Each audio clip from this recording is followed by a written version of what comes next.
Hi BookTube! My name is Sarah and welcome to the Bookish Knitter. Today I'm coming to you with a author spotlight type video. So for those of you who did not see the video, I will leave it linked below if you want, or if you want to go and check it out. And essentially in 2025 here on the channel, I am starting a book club. And it is a category romance Harlequin Mills and Boon book club. So category romance is Harlequin Mills and Boon. And basically I'm trying to encourage people to read more category romance. It is within the reading community, romance novels tend to get looked down by a lot of, I'm not saying like everybody, but it is, those of us who read romance, we know that there is some book snobbery that goes on in terms of reading things like romance. And even within the romance reading community, there does tend to be some snobbery when it comes to reading stuff like category romance or Harlequin Mills and Boon. And I love these books. I have for well over 2 decades. I think they're fantastic and I encourage more people to read them. So this book club is kind of doing that. So instead of picking like, oh, this is the book we're going to read, I've instead picked an author. And I'm encouraging all of you to pick a book from this author to read. So I thought I'd highlight a few books or a few series. Now, for the month of January, it's Marie Ferrarella. Ferrarella? I never know if I'm saying her name correctly. I tried to go on Audible to see if I could listen to a sample of one of her books to see if they would say her name. But unfortunately, they start the book just after the opening credits. So I didn't get to hear it. So my apologies. Now, the thing is, though, I was looking at her stuff on Fantastic Fiction, and it looks like she hasn't written anything lately within the last year or so. But she is prolific. I mean, we're going back to the 80s. She's been writing for Harlequin Mills and Boon for quite some time. She writes both contemporary romance as well as romantic suspense. So there is going to be a little something for everyone. Now, in terms of spice content for her stuff, it's typical for the line, meaning, she has written some for the American romance line, which tends to be a little on the sweeter side. She writes some for the special edition line, which can be a little more spicy, but again, it depends on the author. I can't tell you for sure how spicy these books are going to be. Now, these are not explicit books. Like, you're probably going to get, if anything, an open door love scene, maybe 2. There's something you can always flip past. I know a lot of you rely on me for spice content in these books, but unless I've actually read the book, I really can't tell you because it does depend on the author. Now, knowing her, she does write some love scenes. So do keep that in mind going in. These are not going to be sweet romances or, closed door, that kind of thing.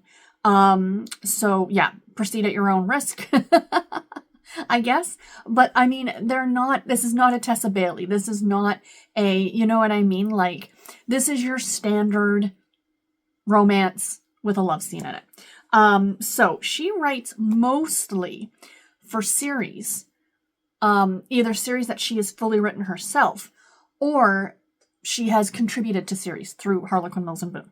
So there's a couple that I want to talk about here. So, and I'm also going to share with you what book I plan on reading for the book club for January.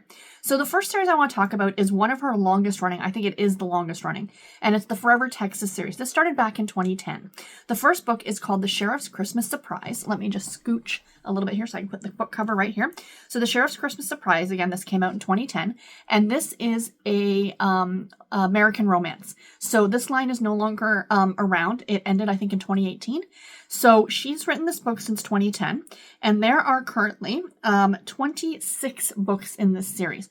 The last one being published in 2023 with Matchmaker on the Ranch, and this eventually, when American Romance ended, it moved over to the special edition line. So the last, however many books, let me see here, 1, 2, 3, 4, 5, 6, 7, 8 books were published under the special edition line. So, like I said, 26 books in this series. Yeah, it's a favorite by a lot of people, clearly, and it all takes place in Texas in a small town called Forever, Texas. And yeah, so if you want to start with the first book, it is a Christmas book, even though we're going into January, but maybe some of you want to read it now, so you're ahead of the game for January. Completely up to you.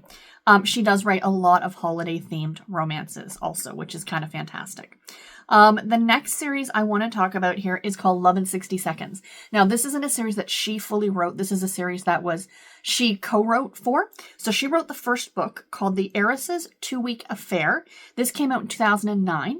And this is part of the Love in 60 Seconds series. So the fun thing about this series is that it was published in 2009, which was Harlequin's 60th anniversary. So they did this kind of a special thing. And if you look at the cover of this book, it says, there's like a sticker. It's not really a sticker, but it says Series Spotlight. So every month in 2009, they highlighted a different series. And for this month, it would have been the romantic suspense line. So this is the first book in the series. Like I said, The Heiress's 2-Week Affair. All of the books had titles that had numbers in them. So like then His 7th Day Fiance, The 9-Month Bodyguard, Prince Charming for One Night, stuff like that. So there were 6 books in total. Marie Ferrarella, Gail Barrett, Cindy Dees, Nina Burns, Lorathan White, and was it Carla Cassidy? I think Carla Cassidy wrote the last one. Yes, it was Carla Cassidy. 5 Minutes to Marriage. So again, this is a book that she wrote so you could read it. But if you wanted to continue on with the series, you absolutely could. Again, it's a romantic suspense series. It's a lot of fun. I have read a few of these in this series, and I've really, really liked them. She has written a couple of books for the Colton line. She's written a lot for the Coltons, actually. And I highlighted 3 of them that she wrote the first book in the series for. So the first one was the Coltons of Wyoming series. She also wrote for the very first Coltons of Montana. She wrote the first book in that line as well. So the Coltons of Wyoming series, it's called The Colton Ransom. And this came out in 2013. So yeah, that's one of the ones she wrote for the Coltons.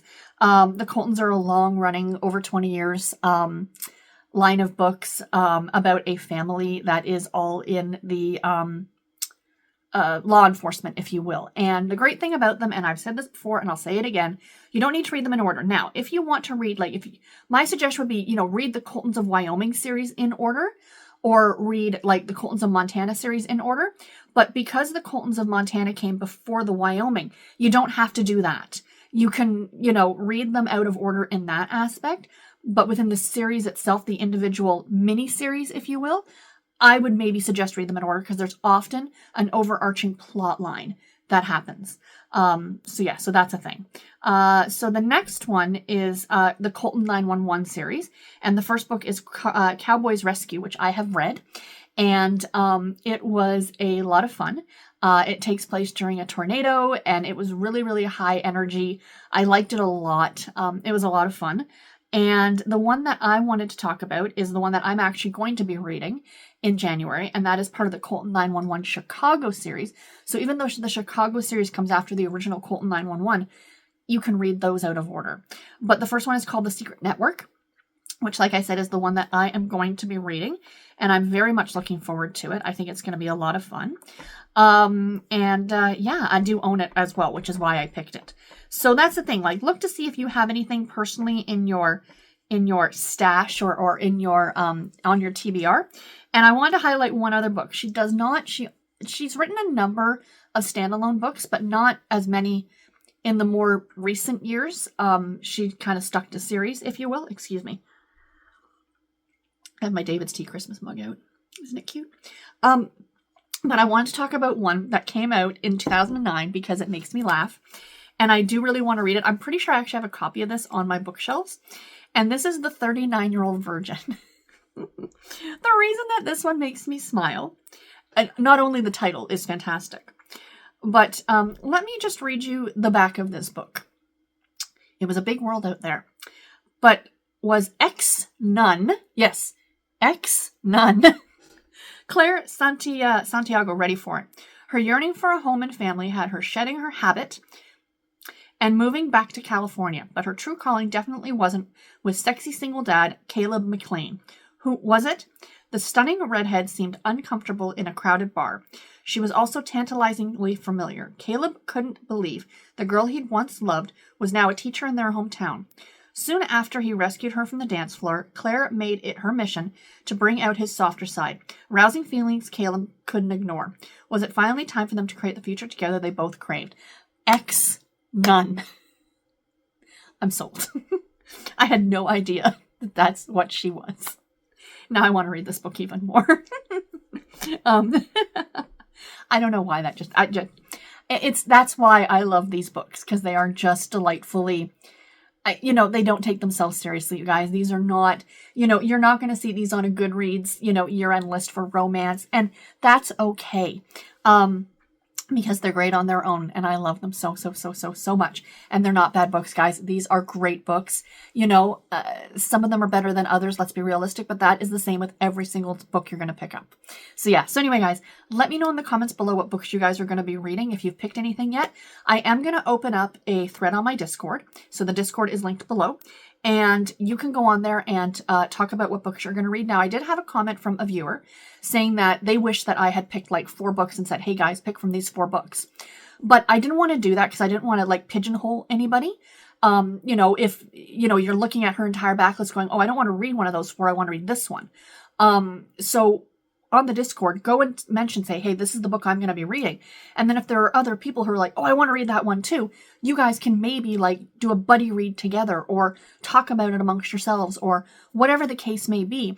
And then at the end of the month, I'm going to be doing a live show at the end of January where we're going to talk about everything together. What did you like? What didn't you like? Recommendations. Maybe some of you read this one, The 39-Year-Old Virgin, and you guys can let me know what your thoughts on it were.